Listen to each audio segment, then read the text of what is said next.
Hey there, mama friend, and welcome to the 5-Minute Mom podcast, where we'll talk about real life, real faith, real fast.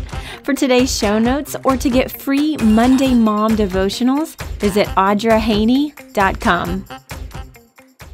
Hey friends, I'm so grateful to be back from my mission trip to Thailand and back in the recording studio. It was an amazing trip. I tried to post here and there about some highlights of the trip, but if you have more interest or curiosity about what I was doing there or our amazing partners at the Home of New Beginnings in Bangkok and Pattaya, please feel free to reach out to me on social media or through my website. I love talking about the work that they do there. But today I want to talk about Christmas because we are only 2 weeks away, and I want to say the awkward thing that hardly anyone ever admits. So my husband teases me that sometimes I'm the main character in the beginning of a Hallmark movie because the truth is Christmas can feel tough sometimes. The holidays, I believe, can bring on a lot of physical, emotional, financial, and spiritual stress. And while everyone's singing that it's the most wonderful time of the year, you may be going through the motions. Christmas can remind us of loss, brokenness, and just how much our lives don't look like those idealistic movies we have on repeat. So here's a few reminders to help you celebrate with a genuine heart and move into the new year feeling healthy. So the first thing is just drop the unrealistic expectations. This is the time of year when we want everything to look, taste, and work out perfectly. We want our children to act perfectly.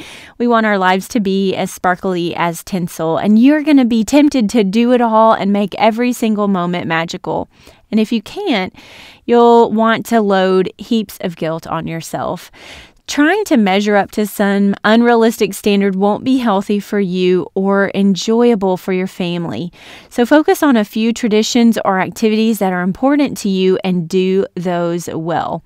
Determine what you really want your children to take away as your pillar traditions, and don't sweat it if you can't get to the 10,000 crafts or recipes you've got on your Pinterest board.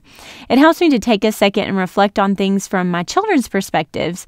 They probably won't remember if my Christmas cookies came out perfect or if I got the Christmas cards out in time, but they probably will remember the moments that we laughed, did things together, sang silly carols, made time for the things that truly were meaningful, and all of the things that pointed us to Jesus. The second thing is don't neglect your wellness routines.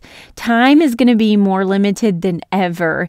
You're wrapping up work for the year, you're adding on tons of parties and events, you're traveling, you're getting ready to host, to cook, to clean, to shop.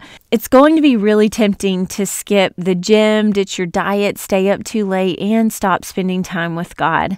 I think that's why most of our New Year's resolutions are wellness goals. We're sick and tired when the end of the year comes. So can I just suggest that you look at your wellness routines and your quiet time with God as a tithe or an offering to Him. Stick with those things, even if it costs you a little extra time, and just trust that He will give you the wisdom, the peace, the space, the energy to finish it all well. Third, get spiritual and emotional support. It seems like it should be the time of year when we're all jolly, but studies show that the holidays are actually great at leaving us feeling depressed and lonely. Book some counseling sessions. There's no shame in that. Start a helpful Bible study or get support from prayer partners or church small groups.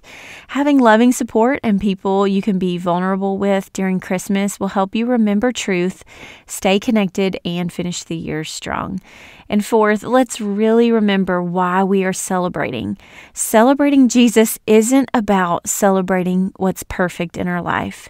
It's celebrating that a perfect God came into all of our mess, and we are all a mess. So it's okay not to be okay.